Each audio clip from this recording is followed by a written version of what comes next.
All right, let's head over to the cloud. I'm sorry, the Zoom cloud, or we got a recording going today. 21st century, man. We got flying cars going around and all kinds of different technology happening here in real time.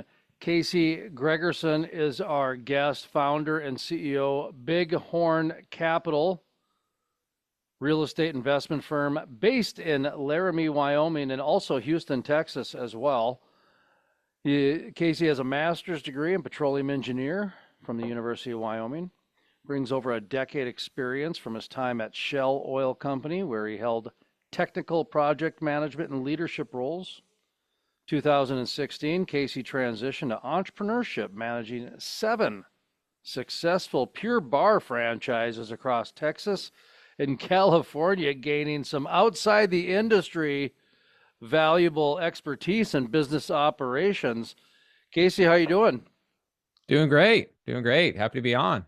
Well, I wanted to bring you on for a couple reasons today.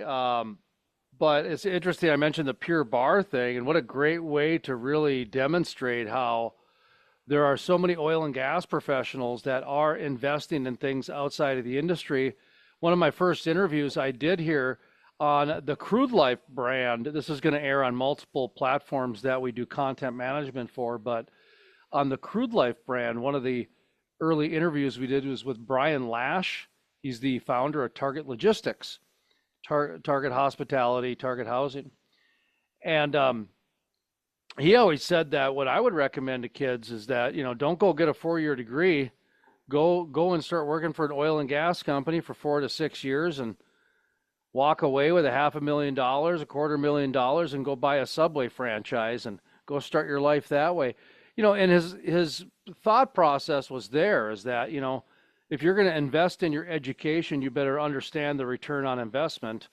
And if you're going to go into the workforce in the oil and gas industry, you can expect a return on investment. So, talk to me a little bit about, your background a little bit, how you got into the entrepreneurship, and just, give us a little bit more of a extended overview than I gave from your bio.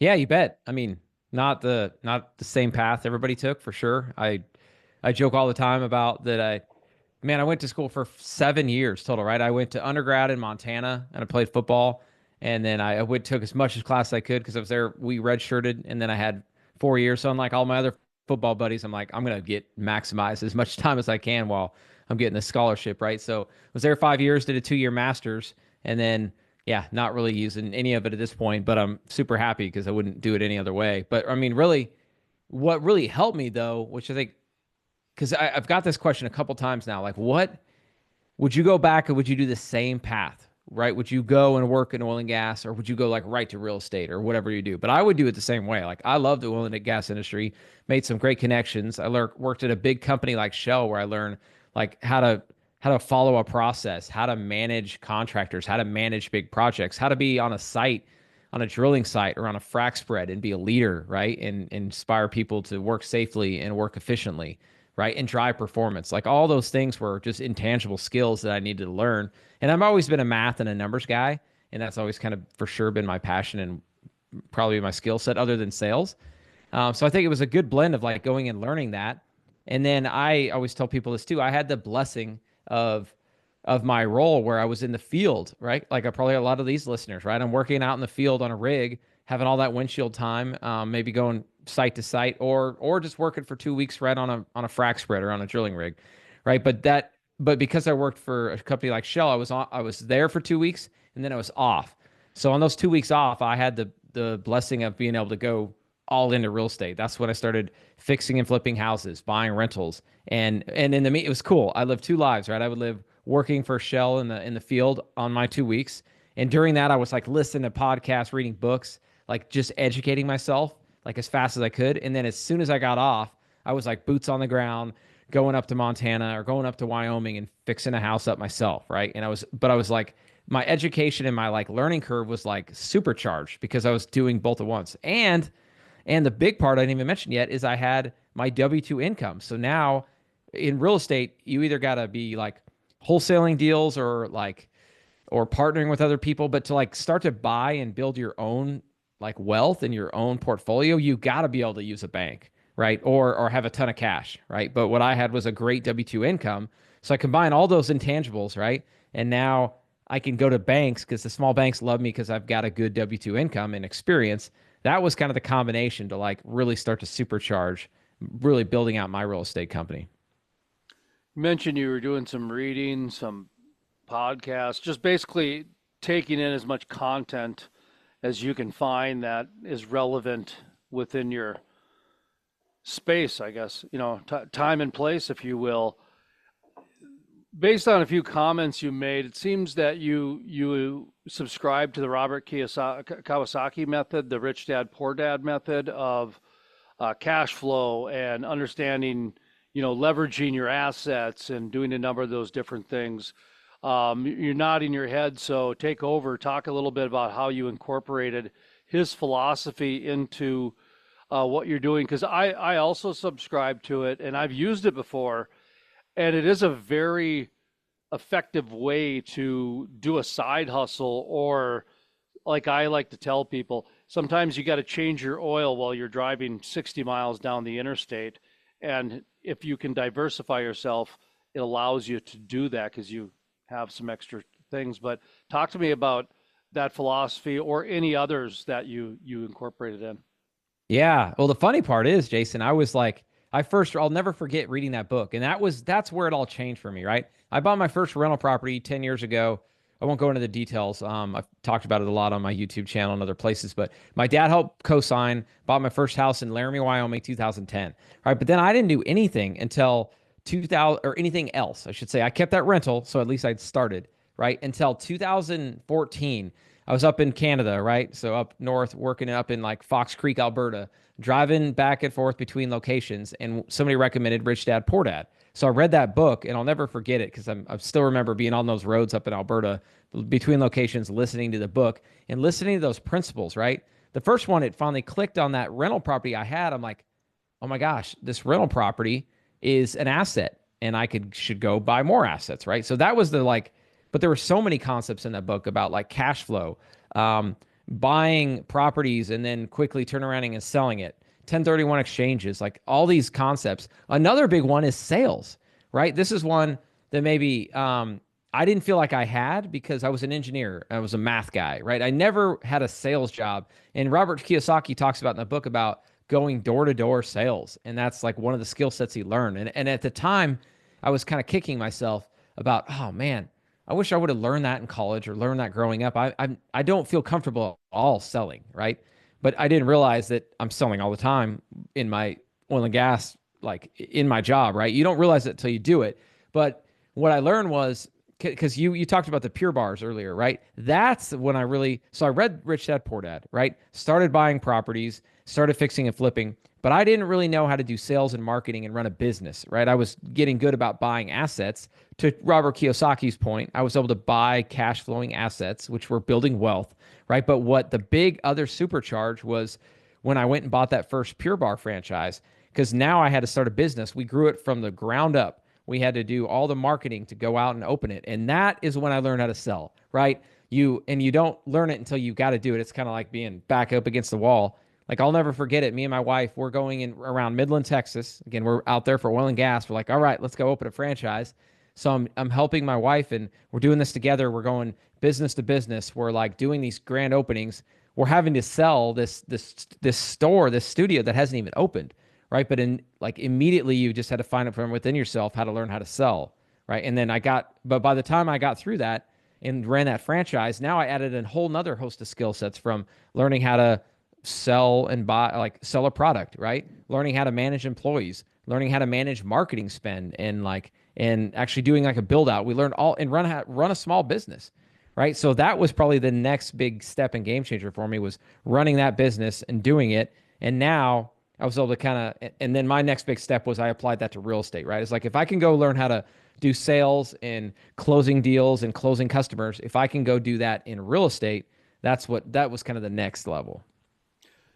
What's the entry level cost for something like this, whether it be flipping a house or just a basic franchise because both of them have their pros and their cons. Like a small business is great because literally you can start it with like next to nothing, and your time is your sweat equity, if you will.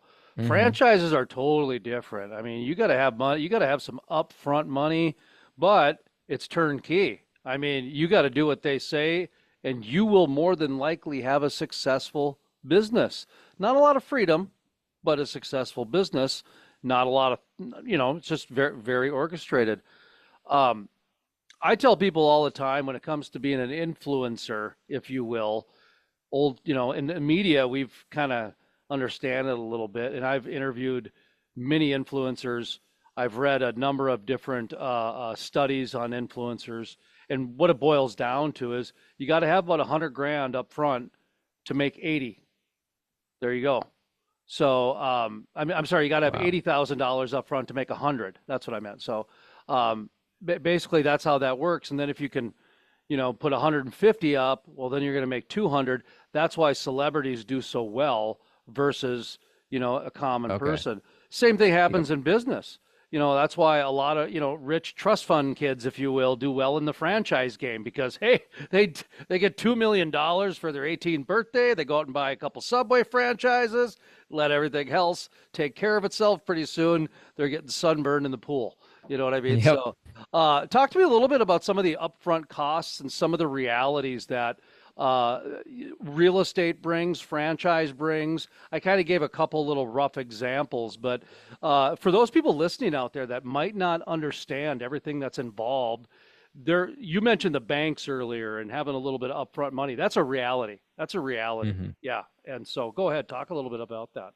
Yeah. And man, and this is kind of lots of thoughts here. I guess I'll just explain the real estate part. I think that, or sorry, the Pure Bar franchise part. That's the probably easiest to understand. So to your point, yeah, there was a higher level of entry, but we learned a lot from it. So our cost was around like the franchise fee was like 50,000 right off the top, right? That's Just to cheap, get by a the way. franchise. Yeah, That, just that, to that, buy a territory like essentially. like raising canes was like $1 million just to Wow. just to have them have a meeting with you. Yeah. Oh Yeah. yeah. Yep. Yep. Yeah, bingo. So yeah, so it was a lower end there. The build out all in, I always tell this. It was about 250,000 to get off the ground. That was the franchise fee. That was the build out of the studio. That was like hiring all the staff, training everybody, getting the full marketing rolling and up and opening your doors. You needed about 250,000 to get started. And then that one was one of our best ones. It was actually, yeah, by far the best one we ever had. And it was in Midland, and it was a market that had a ton of demand. So our EBITDA, like earning, yeah, our like net profit number at the end of the year after once, I think it was in year two, our first true full year was over 100,000. So when we first had it, we're like, oh wow, this is a cool little cash machine we created, and we really worked to scale it. But what we found is it was a harder model to scale in terms of staffing, right? And we were always, I tell everybody, I was actually having a conversation at lunch today about this. You were always like one manager away from like your whole world being on fire. And there are for sure, like if I was going to do it again, there are other franchises that are less involved and less people, like less driven by people, right? So I would definitely going back, I would probably pick a different franchise. But here's what it did for me, right? I got to learn, I got to get, like you say, out of the box. Like you got the marketing, how to do the marketing, how to do the build out, how to all the resources to go do payroll, hire and recruit people, do marketing, right? Here's how to go do SEO and pay per click and all this different advertising stuff. Like I was learning all that, which was super, super valuable, right? And they were giving me all the tools. So then back to your point. So now that equipped me to be ready on the real estate side. Because as I just mentioned a second ago, at that point, I had a business of like buying rental properties and creating passive income, right? And doing some fix and flips here. But I didn't have a marketing company, and that was my next step. I'm like, okay, now I should use all this marketing and building a team. And let's go. I built out my company now I have, and I've had it for about 4 years. It's WIO Houses, right? So there, our kind of tagline is we want to be Wyoming's number one home buyer. So I built this out to where now we do direct mail, we do cold calling, texting, Facebook ads, Google ads, radio, you name it, just to be out there. Because our goal is like, I want anytime somebody thinks about selling a house in Wyoming, I want them to think, I'm going to call Casey at WIO Houses first. Because at least if all else, I'm going to get an offer quickly and I can decide if that's the right solution. So building that though, I mean, I could have built it, but it was a lot easier for me to go build that company knowing what I'd learned from the franchise side, right? And how to run that business, how to run marketing. And now that's just supercharged my business because now we have lead flow. Like every business, you're dependent upon your deal flow, right? Especially when it comes to real estate. You either got the money or you got the deal flow, or probably the management of the three things, right? So that was the deal flow arm, and we created that from really a lot of that came from learning that through a franchise. So you mentioned the Pure Bar, which is aerobics and weighted aerobics, right? Basically. Yeah, I Yeah. would compare it closest to Pilates is the one most Okay. people understand, but it's ballet bar inspired. Ballet bar inspired. It's great, by the way. I've done it. Absolutely love it. It's a great workout. And you mentioned your wife ran it. Is that right?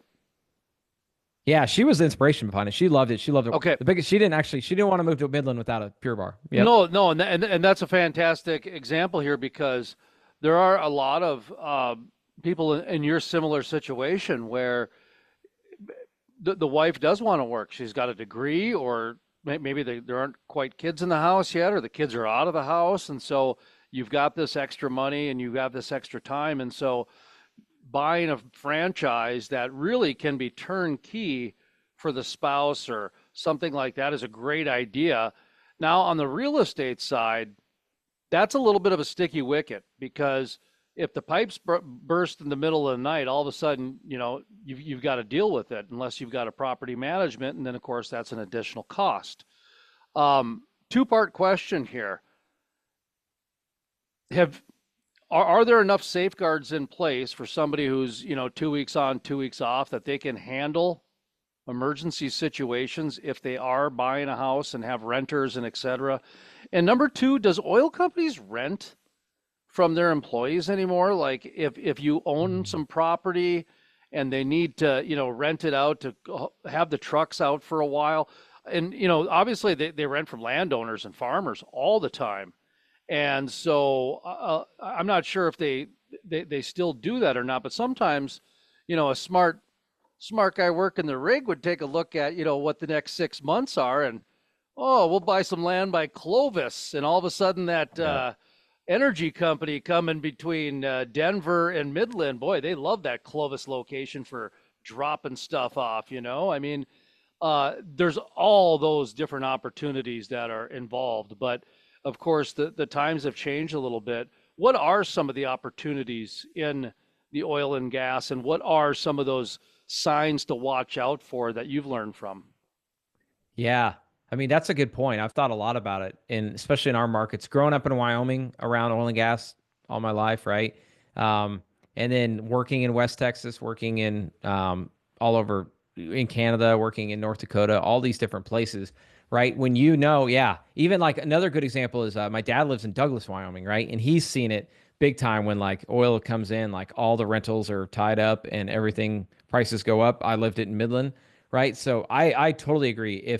And you know what? I've been thinking about it, Jason, with the new administration coming in places like Wyoming and North Dakota. I mean, I'm super focused in our niche is Wyoming, so I'm like, if some of these towns they've just been kind of flatlining, and you know what? And surprisingly, a lot of people were scared a couple years ago when oil was way down and the day it went negative, right? And it was COVID. They're like, man, is Wyoming, some of these little towns going to survive? And they did, right? Because of a lot of people were getting out of the big cities, coming to Wyoming, and they're like, heck yeah, look at this. I got all this space and all this land. They loved it, right? So it stayed stable. So I'm definitely very bullish heading into 2025 with the new administration and potentially opportunities to drill more and oil and gas to pick up. Like, what do these little towns look like, right? Because they've been servicing and they've been hanging in there, right, the last couple of years. And if this all jumps in, there's not. I mean, okay, one last example. I'll give you one in Evanston, Wyoming. So Evanston is down by southwest corner of Wyoming by Rock Springs, right? There's the Jonah field down there. A lot of oil, a lot of tight gas. So those fields have kind of slowed down significantly, right? But there's a new nuclear plant going in. For example, in Redout, it's in Kemmer, Wyoming. It's actually one of Bill Gates' big projects where they're coming in and they're converting an old big coal plant, moving it to nuclear power, right? So that's already creating all these jobs, and they're building trona mines down there. So we actually just bought a multifamily, knowing, I mean, we didn't buy it just for that, but I was a big driver, knowing there's all these jobs coming in. There's already not enough housing because just in general, I think a lot of these oil and gas places like North Dakota, Wyoming, West Texas, they can never keep the contractors can never keep up with the building, right? Especially when it's a boom time and all those guys want to go work in the field on the oil rigs, right? They're not going to be contractors and work on houses, right? So these markets are very undersupplied in terms of construction and just places to live. And that's why I think that's why we've been so successful, or one of the many reasons in Wyoming is like there's not enough supply for these rentals.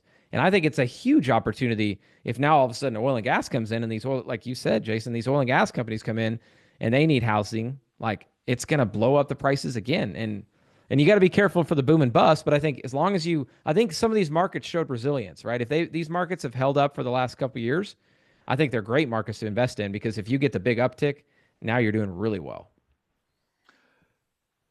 The show Landman, streaming exclusively on Paramount Plus. Billy Bob Thornton, John Hamm, Ali Larder, and Demi Moore's had a couple lines in it now. Finally, uh, have you seen it, Mud? Have you seen it all? Yeah, I've been Yep. loving it. Yeah.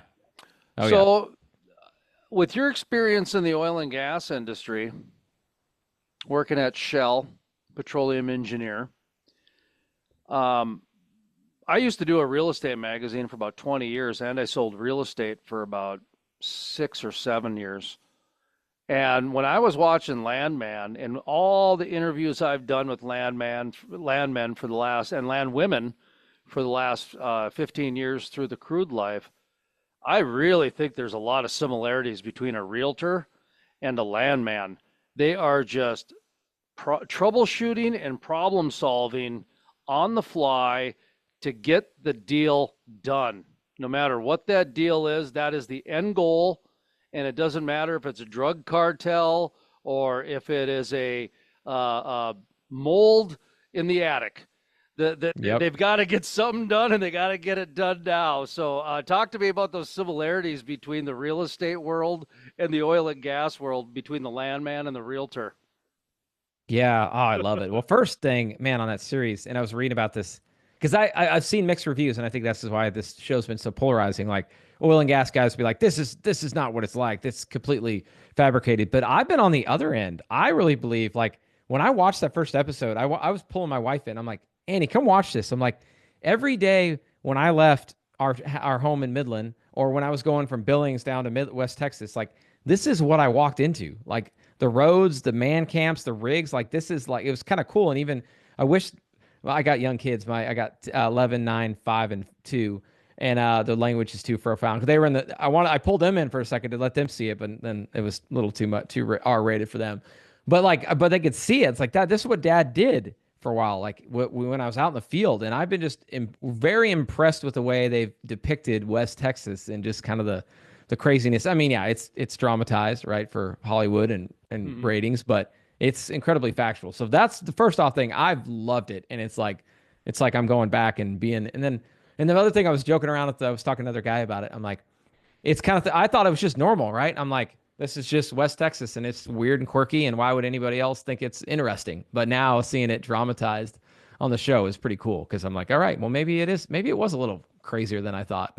There's two things that stood out to me. I do a weekly reaction review with Warren Martin of Kansas Strong. Oilman reviews Landman, and we go through the myths. So like they had the wrench backwards, and just some of the things that they kind of missed, and some of the dramatization, and this and that. And we understand. Like when this last episode, when everybody on the oil crew whipped out a gun, that's not going to happen. The Mhm. cartel and that kind of thing. And so, you got to suspend yourself a little bit.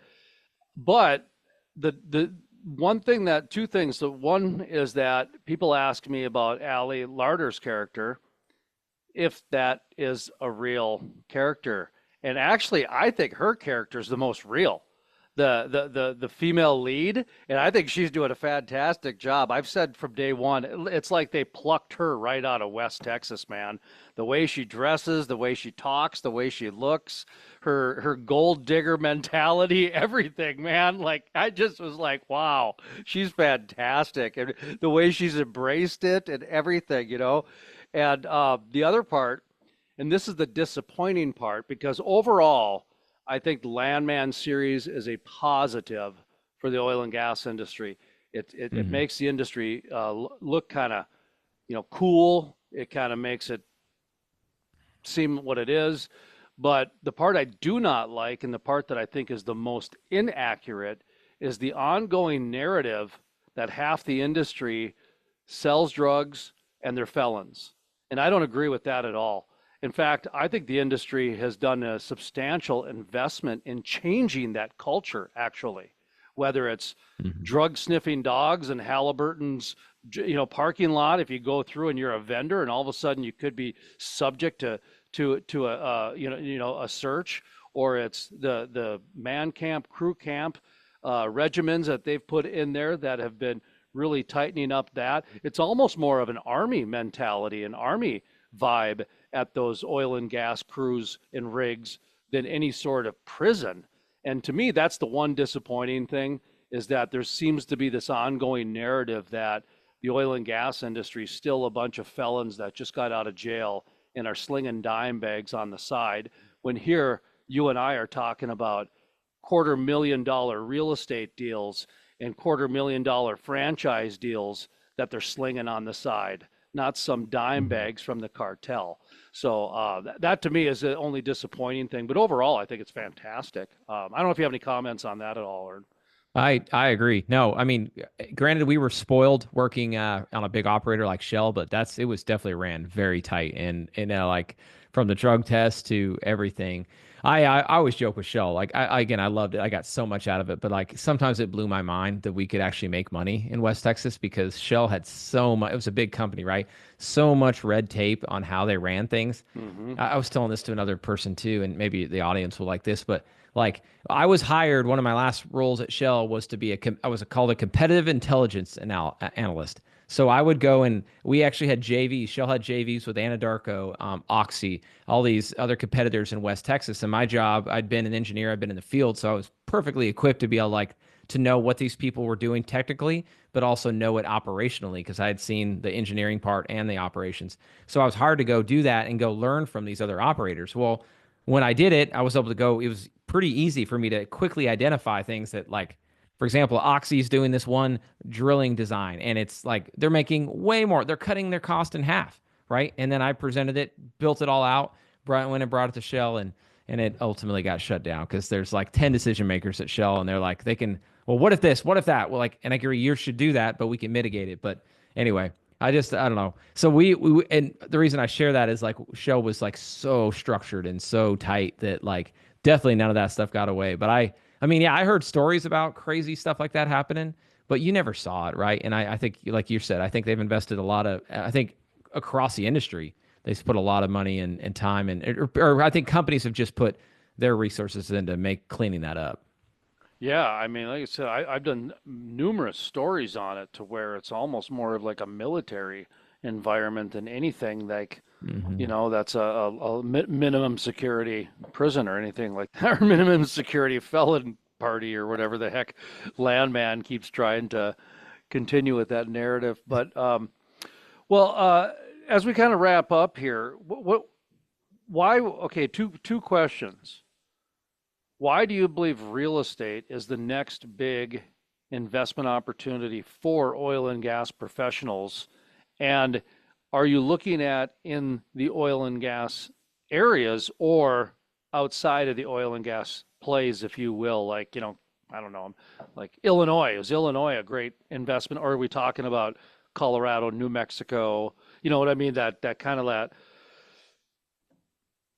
those paths that are very heavily traveled in the Hmm. mid continent, Permian, Niobrara area, even up in the Marcellus, which is picking up as well. So, why is real estate the next big opportunity for oil and gas professionals? Yeah, I mean, twofold. I'll go back to the locations probably second. But like first off, yeah, I started doing it, and hopefully to give the audience perspective and why I am so passionate about this. And I actually created like a goal. I want to help 100 families achieve their passive income goal through real estate, right? Because I just lived it out there. I was on the rig, away from my kids, and just the heartache you feel, right? And I had it so good compared to them. Like I was 2 weeks on, 2 weeks off, or 3 on, 3 off, right? But I worked with these subcontractors that would be out there for months at a time without seeing their family, right? And and so many of them just were stressed about that was going to be the rest of their life because they weren't like me. They weren't going out and on their 2 weeks off, they weren't going and flipping houses and buying real estate. They didn't. I mean, I'm sure they all loved it, right? Like all so many stories of like sitting in the frac van or sitting up in the driller shack and just talking about deals I was doing and just listening to how like how much these guys were like, holy cow, like I wish I was doing that. Right. So I just remembered all that. And then that combined with the volatility and just the ups and downs. And I always share this story of like it was during COVID, right? Shell was laying off 40% of our company, and we were all reposting for jobs. And I remember talking to my like boss's boss, who I thought was like I worshipped. I thought this guy was like the highest guy at Shell. I mean, not the highest, but like I really looked up to him. He was one of my mentors. I feel like he gave everything to Shell, but because of he had given everything to Shell, when he felt way less secure than I did because he hadn't been buying rental properties. He hadn't been investing in real estate to where if his name got called to get laid off, he was very stressed, didn't know what to do. So that's why I really wanted to lean into this because I was able to not everybody's like me and wants to go spend all the time on their off days like finding properties to fix up and hold, right? Some people actually want to enjoy their family, which I do too, but I wanted to spend the time to grow that so now I could have time with my family. So the reason I'm saying all this is like I I just want to provide opportunities for those guys, or at least help teach them, so they'll know enough to where even if they don't know, so they either probably don't have the time to invest in real estate or don't have the knowledge, or maybe both. But I want to be able to give them both so they can go capitalize because these people in this industry make good money, and if they are able to properly deploy that into real estate, they can create this passive income. And my goal is to get them, like I said, with 100 people, passive income to where at least they can hit their number to where they could support their family without that oil and gas job. So now at least when they're ready to retire or they want to be there for their family or whatever, or that comes their time to get laid off and take that package, that severance package, they're ready to do it. So that's why like I'm so passionate about helping people is like get give them that option. You know what I mean? And then I can Oh, kind of talk. Go ahead.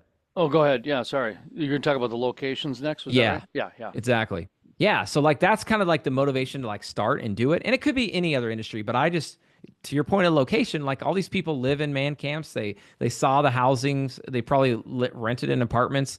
Like I remember living it in West Texas and seeing like nowhere to live or nowhere to stay, right? And then it drops down. But I just feel like these areas are oil and gas is starting to it's solidified on like I gave the example earlier, right?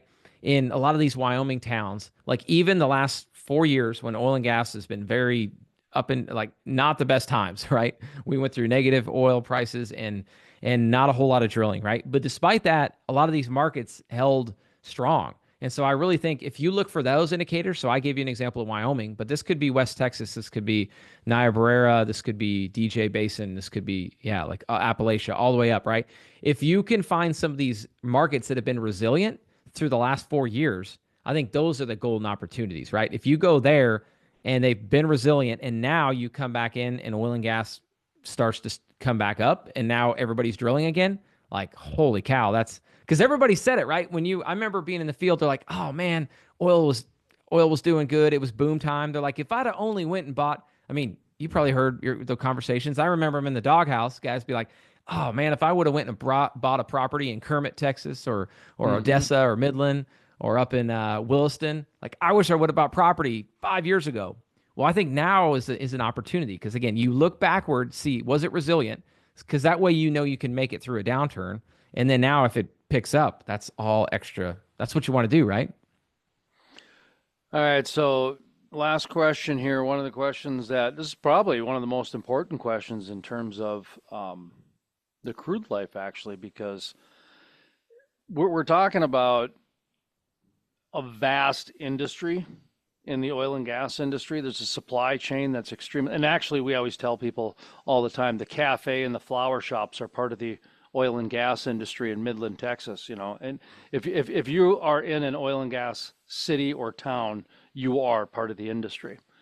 Um, Yep. but, you know, it's a very specific industry too. So, who is your customer? I mean, one of the things about this program is that, you know, we go on the radio and we go on podcasts. So we've got everything from millionaires and billionaires listening to people that work, you know, part-time at the loafing jug on the weekend type thing that are barely making ends meet type of a thing. So, you know, pre-qualify a little bit. You know, who's your customer? Who are you looking for? And in reality, who's this information best suited for?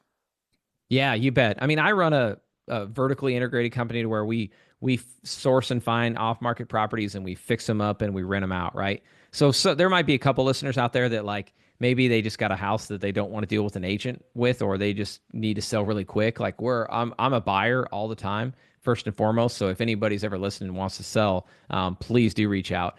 I think more your audience to kind of filter down is like the people who are working in oil and gas, or could be any industry, right? But people who want to diversify their income and want to get into real estate. I try to put these people into three categories, right? If they want to be really active, like maybe they want to be like me and they're like, man, fixing and flipping looks really fun, or buying rentals. Like I want to do it myself. I want to go renovate a house. Like I call them active investors and want to do what I do. Like I love working with those people, and I have my YouTube channel and I share a ton of content just because I enjoy it, and I've had really cool people and mentors share it with me, so I want to continue to pass it down the line. So those are the active people, right? But then I go into the next group is the passive, and I split them into two of them, right? People who I call want to just be a turnkey buyer. That's somebody who they want to own their own property, right? They want to control it themselves, but they don't want to have to find the property, fix it up, manage contractors, manage tenants. You talked about that earlier about do they want to be managing a burst pipe when they're out on the rig for 2 weeks? No, they probably want to buy a turnkey property where management and everything's in place, right? So that's kind of the middle ground of it that I love working with those people to where we'll help them find the property and then it's just turnkey. They'll be able to own the asset, right?